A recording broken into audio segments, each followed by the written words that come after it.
Take me by the hand, show me the way I can go. Take me by the hand, show me the way.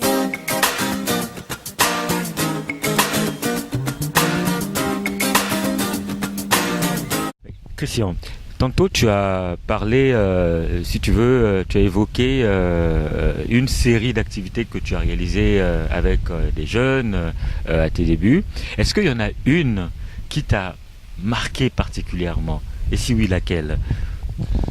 Il y en a plusieurs, hein, mais une en particulier, pas tellement par son intensité d'activité que par le projet. On avait un groupe dans les Laurentides, à Sainte-Marguerite, un groupe de jeunes qui était d'une maison de jeunes qui avait un programme de réinsertion en milieu de travail. Et leur projet, c'était de se construire des canots de bois et de partir en expédition avec leurs canots. Et je les ai accompagnés tant au niveau de la formation que de l'expédition comme telle.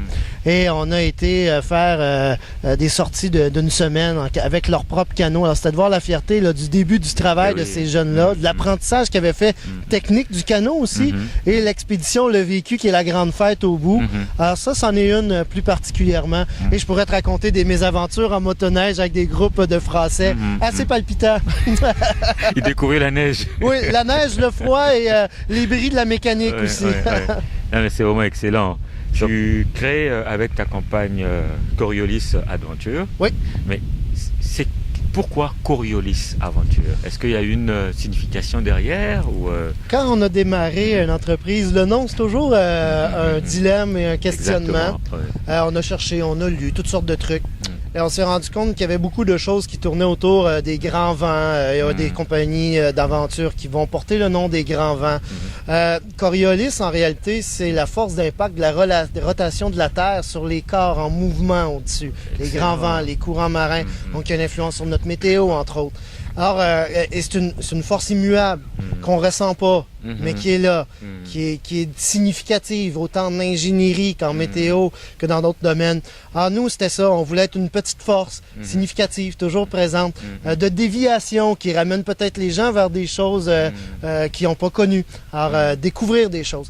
Et on a toujours fait nos aventures, non pas en tenant nos clients prisonniers, mais on va te montrer à pêcher plutôt que me pêcher à ta place. Je vais te montrer à faire du canot. La prochaine fois, c'est pas grave si tu viens pas avec moi, mais tu auras fait une acquisition, puis tu te souviendras sans doute de Coriolis comme étant un élément déclencheur dans le plaisir que tu peux avoir dans tes activités. Fait que c'était un peu la philosophie qu'il y avait en arrière de l'entreprise. Excellent ça, excellent. Et donc, Coriolis Aventure, vous faites beaucoup d'activités. Oui, ben longtemps on a fait beaucoup d'activités. Je te dirais qu'en 7 ans, une entreprise comme la nôtre se transforme au gré un peu des saisons, des opportunités, des changements de clientèle. Alors, aujourd'hui, c'est rendu une entreprise qui fait beaucoup de formation, qui est aussi un moteur de développement pour autre chose. On parlera de notre petite flotte de kayak, alors un peu l'historique de ça. Et je suis très impliqué, que ce soit même au Cégep du Vieux-Montréal comme consultant en premiers soins, en gestion des risques et tout ça. Donc, on travaille plus maintenant dans un aspect formation, mais toujours moteur de développement pour des activités de plein air. OK. Mais qu'est-ce que tu entends par moteur de développement des activités en plein air? Ben, tu sais, nous, on a roulé notre boss un peu partout au Québec. On a amené des gens visiter le Québec via des activités de plein air. Aujourd'hui, on est ancré à Montréal-Nord. On a un petit bonhomme depuis 2 ans. Alors, la famille change aussi les choses. Tout à fait. Quand tu es 2 parents entrepreneurs en tourisme d'aventure, c'est pas simple. Alors, on a réorienté notre entreprise beaucoup plus dans des activités saisonnières à Montréal-Nord. On voit la magnifique rivière des Prairies ici, que peu de gens utilisent malheureusement. C'est dommage. Alors on s'est dit, ben pourquoi pas rendre l'utile à l'agréable, de garder notre volet plein air, tout en rendant accessible la rivière des Prairies aux gens. Et là est né un projet Kayak Montréal en 2010 qu'on a mis sur place pour amener les gens à faire du kayak sur la rivière des Prairies.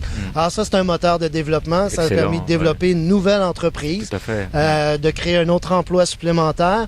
Et les deux deviennent aussi des moteurs dans l'avenir aussi de développement d'activités à Montréal-Nord comme tel. Exactement. Et d'apporter un autre regard de Montréal-Nord. Exactement. Ça nous tient à cœur. Ma conjointe est native de Montréal-Nord. Moi, je suis né à Rivière-des-Prairies, pas tellement loin d'ici. Mes ancêtres ont navigué la Rivière-des-Prairies et défendu Hochelaga contre les raids iroquois. Alors, c'est mes racines qui sont là. Puis pour nous, c'est important qu'il y qu'il y a une image positive aussi de l'arrondissement et de ce qui se passe ici. Excellent, excellent. Là, c'est vraiment bien ça, et ça fait une très belle carte postale aussi. Ouais, tout à fait. C'est bien. Ouais, merci. Excellent. Alors, donc, avec ta permission, oui. si tu veux, est-ce que tu pourrais nous dire un peu ce que l'on voit? C'est quoi? En fait, l'idée, notre expertise et notre plus grande passion dans les activités de plein air qu'on a découvert avec le temps, c'est le kayak de mer. On a fait le tour de la Gaspésie, on a descendu le fjord, j'ai payé beaucoup dans le fleuve en mer et on a décidé d'amener cette approche-là ou ces belles embarcations-là sur la rivière des Prairies qui s'y prête bien. Alors, c'est typiquement un kayak de mer. Celui-là, c'est le mien, c'est celui avec lequel je guide en général. J'ai des embarcations un peu plus stables, si on veut, pour les initiations au kayak de mer. Et ce qu'on fait via Coriolis Aventure, qui offre essentiellement le service de guide, l'expertise de guide, et Kayak Montréal, qui est la fenêtre publicitaire, c'est des sorties guidées en kayak de mer. Alors, on accompagne les gens sur la rivière. J'ai des kayaks tandem, j'ai des kayaks solo de 6. On fait des sorties de 2 ou 3 heures. Et on découvre Montréal-Nord, la rivière des Prairies, Laval, rivière des Prairies, en bord de ces embarcations-là, qui sont vraiment des embarcations qui aiment jouer dans l'eau, dans la vague, dans le vent, comme on a aujourd'hui. Ah, c'est bien ça. Et il y a le côté sportif, il y a le côté culturel, c'est vraiment un historique. Tu sais, ma formation un peu de technicien en aménagement m'amène aussi à faire de l'interprétation de la faune, faire de l'interprétation historique, des premiers arrivants qui sont arrivés ici, de ce qui s'est passé ensuite, du développement de Montréal, de cette rive-là. Et oui, sportif, mais très contemplatif. Le kayak de mer se prête très bien à la découverte et la contemplation de l'environnement. Le contact avec la nature, mais en plein milieu de Montréal, au cœur de la ville, c'est le décrochage complet, là. Excellent. Ouais. Est-ce qu'il y a un âge c'est à partir de quel âge qu'on commence à pratiquer est-ce qu'il y a une limite d'âge, au fond? Ben, oui et non. En fait, dans nos embarcations, on demande en général aux alentours de 10-12 ans. Donc, des jeunes qui sont quand même capables de se tenir droit, de tenir la pagaie et de pouvoir avancer. On préconise pour les plus jeunes d'embarquer dans un tandem avec un adulte, donc un kayak 2 places. Mais on a un enfant de 2 ans qui est un maniaque du dehors aussi. Alors, dans les caissons centrales des kayaks tandem, on pourra aller voir si tu veux. J'ai fait faire des bancs sur mesure. Et même mon petit bonhomme de 2 ans fait des sorties avec nous. Ah oui, c'est bien ça. Ok. Ça, c'est le siège. Voilà, alors on tasse les sangles, puis il y a le siège qui vient s'ajuster ici. Et je rentre dans le trou, alors les jeunes enfants peuvent facilement venir s'asseoir ici.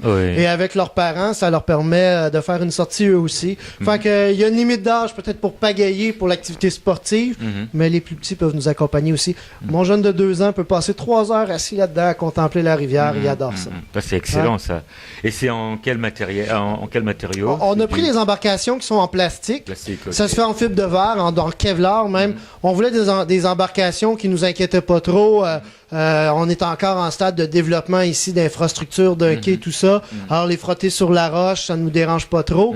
Des embarcations que les gens n'ont pas peur d'abîmer, qui sont très résistantes et qui offrent une belle performance quand même. D'une compagnie québécoise qui s'appelle Boreal Design, ceux-là. Très bonnes embarcations. C'est vraiment génial ça. Et donc ces activités commencent à partir de quand? Des activités de kayak? On commence les activités de kayak à la fin du mois de juin. On termine la saison là, quand l'eau devient trop froide. C'est vraiment excellent. Alors, comment ça se passe pour les réservations? Alors, assez simplement, il y a notre site Internet. Les gens peuvent nous envoyer un courriel ou donner un coup de téléphone pour se réserver une case horaire. On fait des sorties de 2 heures ou 3 heures, 7 jours sur 7, même des sorties de soirée, 18h30 à 20h30. Les gens peuvent venir se balader. C'est tout un autre dynamique quand la lumière tombe. On finit la balade avec des petites lampes de poche sur les kayaks. Alors, c'est un autre dynamique aussi. Fait que 7 jours sur 7, sur réservation, les gens peuvent appeler. Et souvent, on est ici présent dans le parc, alors il peut y avoir des sorties spontanées, les gens s'arrêtent, puis on est disponible, on sort. Excellent, ça c'est vraiment magnifique, ça. C'est vraiment génial. Mais Christian, cette excellente activité, je vois que tu es vraiment bien situé et tout, mais ça ne doit pas être facile pour toi de l'écotourisme dans un quartier tel que Montréal-Nord. Est-ce que tu es aidé là-dessus? Ben, je dois te dire que, et s'il y a une qualité entrepreneuriale que j'ai développée au fil des ans, c'est pas juste de la persévérance, c'est d'être entêté. Quand on a un projet comme celui-là et qu'on est une entreprise privée qui vient s'installer dans un parc public, il y a beaucoup de gens qui pensent qu'on veut aller essayer de faire de l'argent sur le dos de la communauté. Alors qu'on a toujours eu une approche très communautaire et sociale en arrière de notre façon de faire les affaires.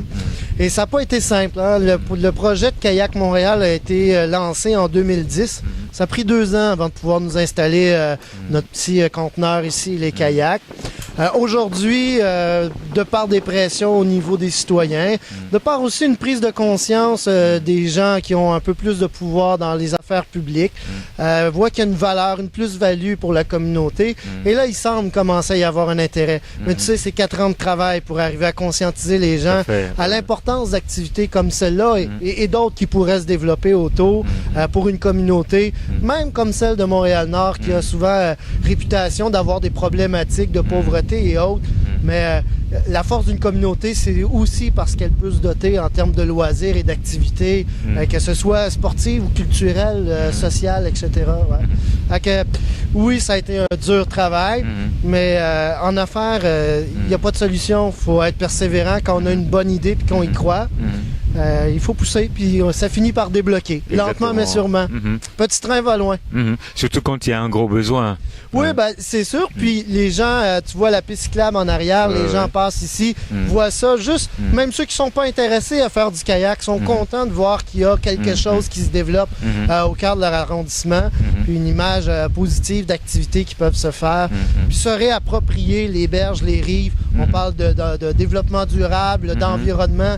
Mais ça en fait partie, ça. Ouais. Lorsqu'on parle d'avenir, on ne peut pas se passer de ce patrimoine historique. C'est sûr. Ce qui est un peu comique, j'ai commencé à guider l'année dernière en kayak de mer. Je connaissais un petit peu l'histoire de Montréal, mais pas à ce point-là, l'histoire de ma propre famille.